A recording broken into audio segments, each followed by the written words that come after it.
Em um dia de abril de 1917, na primavera, três crianças, Lúcia, Jacinta e Francisco, seguiram com um rebanho de ovelhas para uma propriedade pertencente aos pais da primeira, localizada ao fundo do dito monte, voltado ao nascente, um lugar chamado Chouça Velha.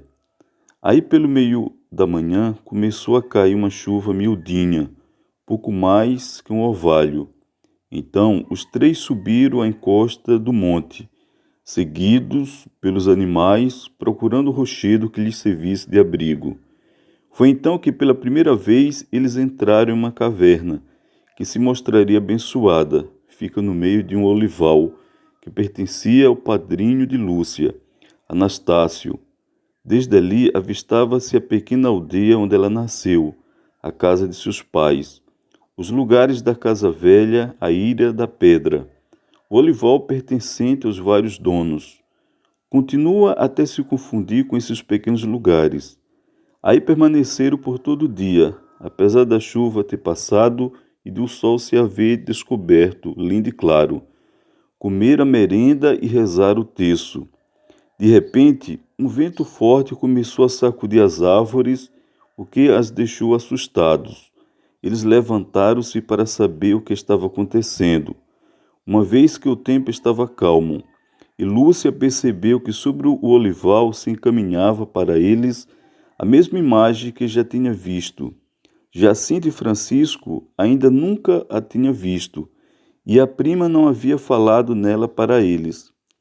A maneira que se aproximava ia divisando as feições, um jovem com seus 14 ou 15 anos, mais branco que se fosse de neve, que o sol tornava transparente como cristal, de grande beleza. Ao chegar junto deles, disse: Não temais, sou o anjo da paz, orai comigo. Então, ajoelhando na terra, curvou a fronte até o chão e os fez repetir 3 vezes estas palavras: Meu Deus, eu creio, adoro, espero e amo-vos. Peço-vos perdão para os que não crê, não adoram, nem esperam e vos não amam. Nada mais o anjo disse, apenas sorriu. Sua luz branca misturou-se com os raios do sol e toda a paisagem voltou a imperar nos olhos bugalhados daquelas crianças. Antes, porém, as três crianças, mesmo com a garganta seca, repetiram o que o anjo lhes havia ensinado. Elas então permaneceram um bom tempo caladas, mas não havia mais silêncio naquele lugar, além da brisa que voltava a brincar com as flores. As almas de Lúcia, Francisca e Jacinta transcendiu em glória, uma sensação jamais sentida antes. A certeza de que havia muito mais veredas diante daquele caminho tão conhecido e venerado pelos três nos dias de trabalho, o mesmo, nas poucas horas de brincadeira. Havia entre eles algo que jamais se quebraria, o verdadeiro valor daquela amizade. Diante disso, o silêncio escolhido por eles seria o ideal para que não houvesse retaliações por parte dos pais, já que Lúcia contabilizou que ninguém acreditaria neles. Assim ainda, anestesiados com o acontecimento, os três seguiram, apacentando o rebanho.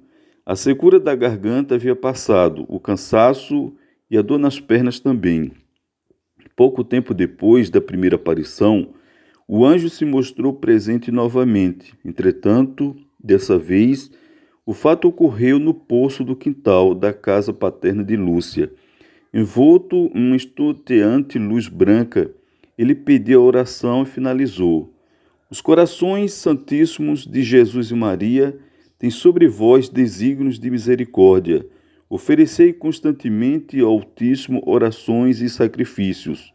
Mais do que ele falava realmente, quem era o ser angelical que ali estava por breve momento e o que ele queria com aquelas três crianças tão indefesas. Ao apresentar tal situação a terceiros, o jeito era tentar esquecer, ou melhor, guardar para si próprios aquelas mensagens, assim como Lúcia havia comentado. A vida dos três pastorinhos voltara ao normal. Eles até haviam esquecido por ora a aparição do anjo. As mudanças eram lineares conforme as estações, e o verão chegava para alegrar ainda mais a população local. Gotas de sangue. Tempos depois, mais uma vez, a visão daquele ser branco como a neve, transparente como uma cortina branca de fina seda sucedeu. Dessa vez, ele trouxe em sua mão um cálice e sobre ele uma hóstia. Não disse nada até então, apenas deixou que o cálice e a hóstia ficassem suspenso no ar. Os 3 pastorinhos viram quando algumas gotas de sangue se desprenderam da hóstia. Encontrando as paredes do cálice, só nesse momento o anjo resolveu falar. Em oração, ele proferiu 3 vezes o novo ditado que depois alcançaria o mundo. Santíssima Trindade, Pai, Filho e Espírito Santo, adoro-vos profundamente e ofereço-vos o precioso corpo, sangue, alma e divindade de Jesus Cristo, presente em todos os sacrários da terra, em reparação aos ultrajes, sacrilégios, indiferenças com que ele mesmo é ofendido, e pelos méritos infinitos do seu Santíssimo Coração e do Coração Imaculado de Maria. Peço-vos a conversão dos pobres pecadores. O cálice e a hóstia foram oferecidos aos pastorinhos.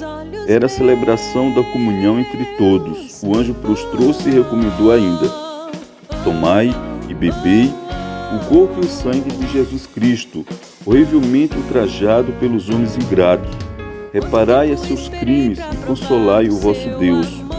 Ainda curvado, ele repetiu por 3 vezes a mesma oração. Lúcia, Francisco e Jacinta repetiram cada passo dado pelo anjo, e novamente se juntou ao brilho dos raios solares. Depois dessa aparição, ele nunca mais foi visto pelos pastorinhos, nem na gruta, nem em outro lugar. Estas visões foram mantidas em segredo até 1937. Lúcia, já adulta e fortalecida não só pelas próprias decisões, mas também pelo apoio de tantas outras pessoas, abriu as orações de forma resumida no texto Memória 2, uma narração mais completa e ampla do Anjo da Paz. Só foi publicada em meados de 1941 no texto Memória 4. O mundo nesse tempo vivia os temores da Segunda Grande Guerra Mundial. Nada era certo sobre o futuro da humanidade, que seguia amedrontada por tamanho ódio e confronto entre as diversas nações. Contudo, as palavras de paz do Ser Celestial, que hoje também é conhecido como Anjo de Portugal, vieram em boa hora para acalentar os corações feridos de tantas pessoas, que perdiam, além de seus bens materiais e laços familiares, a vontade de seguir adiante num mundo tão cruel e frio de alma. A primeira aparição de Nossa Senhora. A data era 13 de maio, o ano 1917. Lúcia, Francisca e Jacinta brincavam tranquilamente pelas redondezas do bairro Cove da Ilha, enquanto as ovelhas descansavam no pasto próximo. O jeito era aproveitar o tempo para diversão, já que a obrigação de cuidar do rebanho não demoraria a chegar. Os 3 mantiveram o segredo da aparição do Anjo da Paz e guardavam na memória e no fundo da alma as belíssimas e comoventes palavras daquele ser celestial. Como se o assunto não era mais novidade, eles quase nem comentavam mais sobre aqueles dias. Eis que um clarão, como se fosse relâmpago, tomou conta de todo o local. Os 3 pastorinhos se assustaram rapidamente, ficaram próximos um ao outro. Novo clarão e a atenção deles se voltou para uma azinheira. Deve ser o anjo de novo, declarou Jacinta. A beleza incomparável de uma senhora se sobrepôs à copa da árvore, as vestes brancas na mesma intensidade já conhecida, mais clara que a neve, mais brilhante que o sol. Não se movimentava com o dançar da brisa. As bordas douradas delineavam a túnica e o manto que ia da cabeça e descia até seus pés. A luz clara, apesar da força representada e proporção, passou a brilhar como a água dentro de um copo e exposta ao sol. O rosto da mulher tinha um semblante suave, não era sério, muito menos alegre. Era bela ao ponto de não haver palavras que a descrevesse. A senhora mantinha as mãos em posição de oração, juntas e próximas ao peito. Junto delas pendia um rosário. Lúcia novamente tentou acalmar os dois primos e sabia que jamais conseguiria descrever fielmente aqueles traços únicos, tão belos e envoltos do brilho sinônimo de paz. Antes mesmo de um dos pastorinhos dirigir a palavra àquela mulher, com a voz suave e maternal, ela os tranquilizou. Não tenhas medo, eu não vos farei mal. Lúcia, novamente com a respiração em ordem, foi a primeira a soltar 3 palavras. De onde és? Sou do céu, respondeu docemente a Virgem. E o que desejas de nós? Solicitarei um pedido, que venham os 3 aqui neste lugar por 6 meses seguidos, sempre no dia 13, a esta mesma hora. Depois direi quem sou e o que desejo, e ainda voltarei uma 7ª vez. Lúcia entendera a missão, compreendera também ser esta senhora alguém do reino dos céus.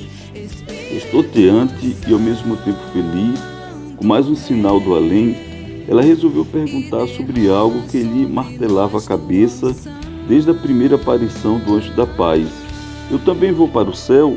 Nossa Senhora sorriu e afirmou com a cabeça. E a Jacinta, continuou Lúcia, também confirmou a Virgem. E o Francisco, claro. Mas os 3 têm que rezar muitos terços. E olhando para o azul daquele céu límpido, ela ergueu as mãos. Quereis oferecer-vos a Deus a suportar todo o sofrimento que Ele quiser mandar-vos, em ato de reparação pelos pecados com que Ele é ofendido, de súplica pela conversão dos pecadores. Francisco respondeu, logo depois de Lúcia e Jacinta: sim, queremos. Tereis muito que sofrer, mas a graça de Deus será vosso conforto. Com as mãos ainda levantadas na altura do rosto, a Virgem as separou lentamente, como se os preparasse para um abraço. Delas então saiu uma luz intensa, ainda maior que a do manto. A força daquela irradiação chegou aos 3 pastorinhos na forma de impulso, fazendo com que eles se ajoelhassem imediatamente no gramado. A oração do anjo da paz não demorou a invadir o pensamento de Lúcia, que soltou um silêncio incomodou, tomou conta do local. As ovelhas não se mexiam, muito menos as copas das árvores. Era como se o mundo tivesse parado por um instante. Reza o terço todos os dias, continuou a Virgem, para alcançar a paz e a distribuir pelo mundo para o fim da guerra.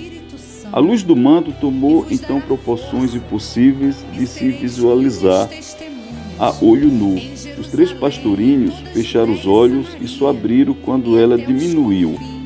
A Virgem agora levantava serenamente, muito acima das árvores. O brilho foi diminuindo gradativamente até ela desaparecer.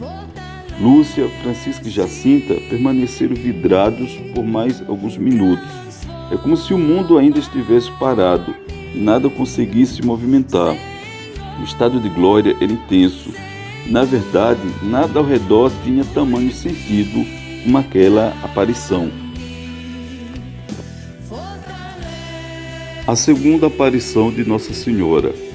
Em 13 de junho de 1917, depois de rezar o texto com Jacinta, Francisco e as pessoas que estavam presentes, Lúcia viu de novo o reflexo da luz que se aproximava, a que chamava de relâmpago, e em seguida Nossa Senhora, como aconteceu em maio, lhes disse: quero que venhais aqui no dia 13 do mês que vem, que rezeis o texto todos os dias, e que aprendo a ler, depois direi o que quero. Lúcia solicitou-lhe a cura de um doente. Se converter, curar-se durante o ano, disse a santa. Depois pediu a Nossa Senhora para levá-los para o céu. Sim, a Jacinta e o Francisco levam-os em breve, mas tu ficas cá mais algum tempo. Jesus quer servir-se de ti para me fazer conhecer e amar. Ele quer estabelecer no mundo a devoção ao meu imaculado coração. fico cá sozinha, perguntou-lhe Lúcia. Não, filha, e tu sofres muito. Não desanimes, eu nunca te deixarei. O meu imaculado coração será o teu refúgio e o caminho que te conduzirá até Deus. Foi no momento em que disse estas últimas palavras que Nossa Senhora abriu as mãos e comunicou-lhes pela segunda vez o reflexo dessa luz imensa. Nela se viu como que submergidos em Deus. Jacinto e Francisco parecia estar na parte dessa luz que se elevava para o céu, e Lúcia na que se espalhava sobre a terra. À frente da palma da mão direita de Nossa Senhora estava um coração cercado de espinhos, que pareciam espetá-lo. Os pastorinhos compreenderam então que era o Imaculado Coração de Maria, ultrajado pelos pecados da humanidade e queria reparação. Lúcia relata que Nossa Senhora não os mandou, ainda desta vez, guardar segredo, mas sentia que Deus... A terceira aparição de Nossa Senhora. A terceira aparição, uma nuvem acinzentada pairou sobre a zinheira. O sol ofuscou-se e sentiu-se uma aragem fresca sobre a serra. Embora fosse verão, os videntes viram então o conhecido reflexo de luz, e em seguida Nossa Senhora sobre a carrasqueira lhes disse: quero que venhais aqui no dia 13 do mês que vem, que continuei a rezar o terço todos os dias, em honra de Nossa Senhora do Rosário, para obter a paz no mundo e o fim da guerra, porque só ela lhes poderá valer. Lúcia pediu à Senhora que lhes dissesse quem era, e também que fizesse um milagre para que acreditasse no relato deles. Continue a vir aqui todos os meses, pediu-lhes Nossa Senhora. Em outubro direi quem sou, o que quero e farei um milagre que todos hão de ver para acreditar. Lúcia fez vários pedidos a Nossa Senhora e fez a recomendação de orar o terço. Sacrificai-vos pelos pecadores e dizei muitas vezes, em especial quando fizerdes algum sacrifício: ó Jesus, é por vosso amor, pela conversão dos pecadores, em reparação pelos pecados cometidos contra o Imaculado Coração de Maria. O mar de fogo. Ao dizer essas palavras, abriu de novo as mãos como nos 2 meses anteriores. O reflexo de luz que delas saiu pareceu penetrar a terra e mostrou-lhes um grande mar de fogo que parecia estar debaixo do solo. Mergulhados nesse fogo, os demônios e as almas, como se fossem brasas transparentes e negras, ou bronzeadas, como forma humana, que flutuavam no incêndio, levadas pelas chamas delas, mesmo a sair juntamente com nuvens de fumo, caindo para todos os lados, semelhante ao cair das fagulhas, os grandes incêndios, sem peso nem equilíbrio, entre gritos e gemidos de dor e desespero, que horrorizavam e faziam estremecer de pavor. Os demônios distinguiam-se por formas horríveis e asquerosas de animais espantosos e desconhecidos, mas transparentes e negros. Em seguida, as crianças mostraram-se extremamente assustadas com essa perturbadora e inquietante visão, que durou apenas um momento. Em seguida, levantaram os olhos para Nossa Senhora, que lhes disse, com bondade e tristeza: vistes o inferno para onde vão as almas dos pobres pecadores. Para salvar, Deus quer estabelecer no mundo a devoção ao meu Imaculado Coração. Se fizerem o que eu disser, salva-se a muitas almas e terão paz. A quarta aparição. Muita coisa havia mudado para os pequenos pastorinhos, e as mudanças aconteciam de forma gradativa. Desde a primeira aparição de Nossa Senhora, os dias pareciam incrivelmente menores, mas ao mesmo tempo, a medida entre uma visita e outra da Virgem ganhava horas a mais na cabeça das crianças. Um misto de otimismo e ansiedade que as deixava ainda mais unidas. Lúcia estava mais confiante de si e ao mesmo tempo muito mais preocupada com as ações das pessoas. Ela ficava sabendo ali mesmo no vilarejo sobre a maioria dos problemas espalhados pelo mundo. Mesmo distante, as notícias chegavam ali até que de forma rápida e conectava Valinhos com os outros cantos do planeta. Lúcia ouvia tudo atentamente e se preparava para fazer novas perguntas à Virgem Maria, quando ela retornasse no dia 13 do próximo mês, conforme combinado. Apacentar as ovelhas, guiá-las pelos campos, direcionar os primos, Francisco e Jacinta, nas questões que envolviam as aparições. Lúcia era capaz de fazer com sabedoria. Tinha o controle nas palavras, no gesto e, além de tudo, vestia-se de um carisma único, o que conquistou ainda a confiança dos camponeses, fazendo com que os mesmos lhe contassem tudo e mais um pouco sobre a Primeira Grande Guerra. Uns achavam totalmente esquisito ver aquela criança se atentando à guerra, outros não. O destino do planeta estava nas mãos dos combatentes e era de extrema importância todos saberem qual seria o desfecho disso tudo. Lúcia poderia ter levado uma bronca daqueles que eram responsáveis pela sua criação. Porém, o silêncio prevalecia, já que a menina sempre fora correta e jamais se meteria onde não fora chamada. Estar atento aos problemas do mundo não era nada demais para uma criança, pelo menos para Lúcia, que se cansava mais trabalhando e levando sustento para dentro de casa do que brincando. Francisco também mudara, estava mais falante, gesticulava como nunca e também se atentava aos problemas relacionados à Grande Guerra. Não andava mais de ombros encurvados, talvez pelo fato de esperar algo dos céus, o que o deixava com o olhar sempre voltado para cima. Era fácil reconhecer o tom mais alegre do garoto. Sua única preocupação era realmente com os acontecimentos pelo mundo, o que lhe era repassado, muitas vezes pela prima Lúcia, e os quais Francisco ouvia atentamente. E sempre que escutava algo vindo da boca dos camponeses ou comerciantes locais, lá ia o pequeno correndo para a casa de Lúcia, e o menino não esquecia de nenhum detalhe. Jamais mentia ou aumentava o assunto. Era correto, o que alegrava a prima, que não desconfiava de nenhuma palavra de Francisco. Francisco se calou por um instante somente, mas logo voltou a sorrir. Ele sabia que em breve uma nova aparição da Virgem Maria traria novas revelações. Os três ficariam sabendo de tudo, para depois, na hora certa dada por Nossa Senhora, contar aos pais, amigos, vizinhos e outros parentes. Sendo assim, os mesmos espalhariam a palavra pelo vilarejo até chegar aos 4 cantos do mundo.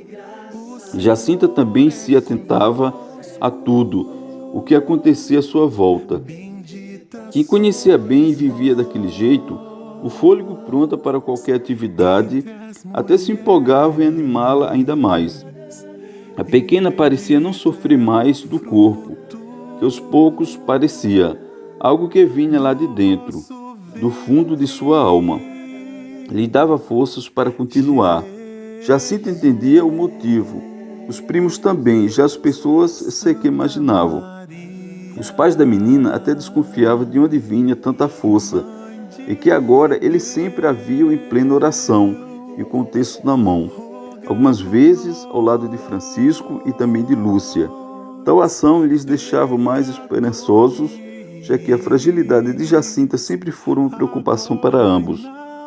Até Francisco, que vinha participando diretamente das aparições da Virgem, se surpreendia com a disposição da irmã. Dia de descanso. E assim os três seguiam a vida ansiosos para chegar ao próximo dia 13 do mês seguinte, não só pela aparição da Virgem, mas pelo que elas lhe tinha e lhes contar. Era de suma importância para o futuro da humanidade, e mesmo ainda pequenos, eles entendiam muito bem a missão. No dia 13, data em que ocorreria a quarta aparição, os pastorinhos não puderam comparecer à cova da ilha, pois o administrador do Conselho de Vila Nova de Orém, Arthur de Oliveira Santos, deteve as crianças para tentar extrair deles o segredo de Nossa Senhora. Enquanto isso, uma multidão estava reunida no local das aparições anteriores, aguardando que mais uma ocorresse. Um trovão e um relâmpago surpreenderam as pessoas ao meio-dia. e muitos notaram a presença de uma pequena nuvem sobre a azinheira. Além disso, foram observados fenômenos envolvendo cores, seja nos rostos das pessoas, nas roupas ou no ambiente ao redor. 2 dias após a detenção, Lúcia, Jacinto e Francisco foram finalmente liberados pelo administrador após passarem por um interrogatório e retornarem a Fátima. No dia 19, Lúcia e Francisco estavam brincando ao lado de um outro parente, na propriedade de um de seus tios, quando notaram uma mudança brusca na temperatura. E era por volta de 4 horas da tarde, quando o brilho do sol diminuiu, uma brisa fresca passou a soprar vindo do norte. Jacinta não se encontrava por perto. Lúcia, por sua vez, notara que a variação no tempo era o fenômeno já conhecido, que sempre precedia a aparição da Virgem. Vai chamar Jacinta imediatamente, solicitou ao parente, e não hesitou em correr morro acima e buscar pelo paradeiro da menina. Será que ela virá a tempo, Lúcia? Perguntou Francisco, um tanto preocupado com a situação. Ela há de chegar no momento exato. Nós não estamos aqui por acaso. Há uma missão gigantesca a esperar por nós 3. Assim que Jacinta chegou, eles se posicionaram na frente da azinheira. O feixe de luz passou a tomar conta de todo o ambiente, até ofuscar seus olhos. E como num estalo, diminuiu para dar lugar ao contorno de Nossa Senhora. Sem hesitar, ela lhes deu uma das respostas mais esperadas. No último mês, farei um milagre para que todos acreditem. Portanto, não temas, siga em frente com as orações e o terço. Como algumas pessoas já desconfiavam do sobrenatural que rondava a vida dos 3 pastorinhos, sempre que eles iam à Cova da Íria, um número pequeno, porém significativo de gente passou a depositar moedas no local.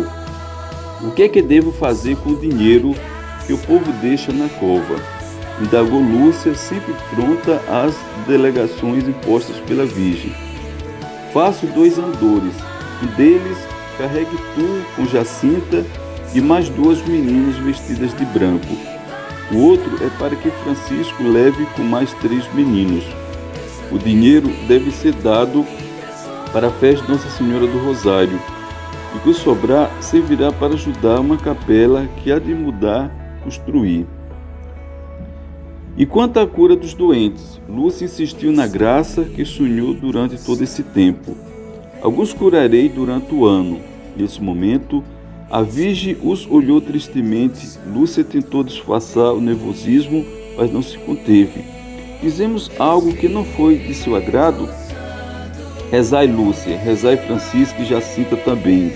Rezai e fazei sacrifícios pelos pecadores, pois irão muitas almas para o inferno, para não haver quem se sacrifique e peça por elas. E como já era esperado, o silêncio tomou conta do local. Não havia mais tempo de pedir ou perguntar coisa alguma. Os 3 pastorinhos entendiam o cessar da brisa fresca e a volta do calor daquele verão. Em breve chegaria ao fim. A Virgem iria embora mais uma vez. A 5ª aparição. No dia 13 de setembro de 1917, ao aproximar-se a hora da aparição, Lúcia, Jacinto e Francisco se dirigiram para a Cova da Íria, mas enfrentaram dificuldades para chegar ao local, pois havia uma grande multidão que queria se aproximar deles e se prostrava para pedir que apresentasse a Nossa Senhora suas intenções. Pelo amor de Deus, peça a Nossa Senhora que cure meu filho, que é aleijadinho. Outro, que me cure o meu que é cego. Outro, o meu que é surdo. Que me traga meu marido e meu filho que anda na guerra. Que me converta um pecador, que me dê saúde, pois estou tuberculoso. Até no alto das árvores havia pessoas que subiam nelas para ver os pastorinhos passar e gritavam seus pedidos, conforme relatou a própria irmã Lúcia em suas memórias. Quando agora leio no Novo Testamento essas cenas tão encantadoras da passagem de Nosso Senhor pela Palestina, recordo estas que, tão criança ainda, Nosso Senhor me fez presenciar nesses pobres caminhos e estradas de Alustrel, a Fátima e a Cova da Íria, E dou graças a Deus, oferecendo-lhe a fé do nosso bom povo português. E penso, se esta gente se abate assim diante de 3 pobres crianças, só porque a elas é concebida misericordiosamente a graça de falar com a Mãe de Deus, o que não faria se visse diante de si o próprio Jesus Cristo. Ao chegarem por fim à cova da ilha, começaram a rezar o terço com o povo. Logo em seguida surgiu o reflexo da luz e a seguir Nossa Senhora sobrazinheira que lhes disse: continue a rezar o terço para alcançar o fim da guerra. Em outubro virão também Nosso Senhor, Nossa Senhora das Dores e do Carmo e São José com o menino Jesus, para abençoar o mundo. Deus está contente com os vossos sacrifícios, mas não quer que durmais com a corda, trazei só durante o dia. Sexta aparição. Em suas memórias, Irmã Lúcia relata que em 3 de outubro de 1917, os pastorinhos saíram de casa bem cedo, já imaginando encontrar muita gente pelo caminho, fazendo muitos pedidos. A chuva era torrencial. Sua mãe, temendo que fosse o último dia de sua vida, decidiu acompanhá-la. Pelo caminho, se repetiu as mesmas cenas do mês anterior, porém mais numerosas e comoventes. Nem o lamaçal causado pela chuva impediu o povo de se ajoelhar em atitude humilde e suplicante. Levada por um movimento interior ao chegar à cova da ilha, junto da carrasqueira, Lúcia pediu ao povo que fechasse os guarda-chuvas para rezar o terço. Pouco depois viram o reflexo da luz e em seguida Nossa Senhora sob a carrasqueira que lhes pediu: quero dizer-te que faça aqui uma capela em minha honra, que sou a Senhora do Rosário, e continue sempre a rezar o terço todos os dias. A guerra vai acabar e os militares voltarão em breve para suas casas. E tomando um aspecto mais triste, pediu ao povo: não ofendo mais a Deus Nosso Senhor, que já está muito ofendido. E abrindo as mãos, fê-las refletir no sol, e enquanto se elevava, continuava o reflexo da sua própria luz a projetar-se no sol. Irmã Lúcia descreve em suas memórias: desaparecida Nossa Senhora na imensa distância do firmamento, vimos ao lado do sol São José com o menino e Nossa Senhora vestida de branco, com manto azul. São José com o menino parecia abençoar o mundo, com gestos que fazia com a mão em forma de cruz.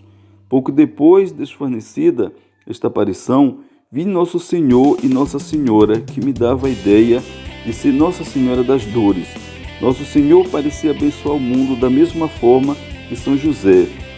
Desvaneceu-se esta aparição e pareceu-me ver ainda Nossa Senhora em forma semelhante a Nossa Senhora do Carmo.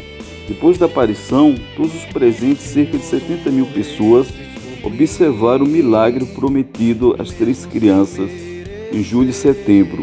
O sol, assemelhando-se a um disco de prata, podia fitar-se sem dificuldade e girava sobre si mesmo, uma roda de fogo, parecendo precipitar-se na terra. O acontecimento ficou conhecido como milagre do sol. O segredo de Fátima. Quais teriam sido as confidências da Virgem aos 3 pastorinhos? Os segredos foram mantidos em silêncio por Francisco e Jacinta, que faleceram novos, e por Lúcia, que, mesmo interrogada por diversas vezes, manteve-os guardados em seu silêncio. Em 1941, no documento escrito pela mais velha dos 3 pastorinhos, a primeira e a segunda parte do segredo foram reveladas.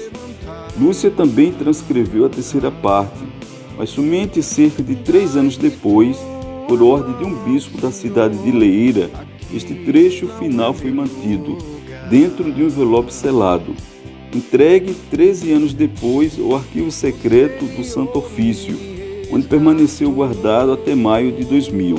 Na ocasião, em sua visita a Portugal, o Papa João Paulo II divulgou o conteúdo do envelope por meio de seu secretário de Estado. A primeira parte, Visão do Inferno. Nossa Senhora mostrou-nos um grande mar de fogo que parecia estar debaixo da terra. Mergulhados nesse fogo estavam os demônios e as almas, como se fossem brasas transparentes e negras ou bronzeadas, como forma humana, que flutuavam no incêndio levadas pelas chamas que deles mesmos saiu juntamente com as nuvens de fumo, caindo para todos os lados. Semelhante ao cair das faúlhas, os grandes incêndios, sem peso nem equilíbrio, entre gritos e gemidos de dor e desespero, que horrorizavam e faziam estremecer de pavor. Os demônios distinguiam-se por formas horríveis e acrosas, de animais espantosos e desconhecidos, mas transparentes e negros. Esta visão foi um momento e graças à nossa boa Mãe do Céu, que antes nos tinha prevenido com a promessa de nos levar para o céu, na primeira aparição. Se assim não fosse, creio que teríamos morrido de susto e pavor. Segunda parte. Consagração da Rússia ao Imaculado Coração de Maria. Em seguida, levantamos os olhos para Nossa Senhora, que nos disse, com bondade e tristeza: vistes o inferno, para onde vão as almas dos pobres pecadores, para as salvar. Deus quer estabelecer no mundo a devoção ao meu Imaculado Coração. Se fizer o que eu disser, salva-se a muitas almas e terão paz. A guerra vai acabar, mas se não deixarem de ofender a Deus, do reinado do Pio XI, começará outra pior. Quando vides uma noite alumiada por uma luz desconhecida, sabei que é o grande sinal que Deus vos dá de que vai punir o mundo por seus crimes, por meio da guerra, da fome e de perseguições à Igreja e ao Santo Padre. Para impedir, virei pedir a consagração da Rússia ao meu Imaculado Coração e a comunhão reparadora nos primeiros sábados. Se atenderem meus pedidos, a Rússia se converterá e terão paz. Se não, espalhará seus erros pelo mundo, promovendo guerras e perseguições à Igreja. Os bons serão martirizados, o Santo Padre terá muito que sofrer, várias nações serão aniquiladas e, por fim, meu Imaculado Coração triunfará. O Santo Padre consagrar-me à Rússia, que se converterá e será concedido ao mundo algum tempo de paz. A terceira e última parte.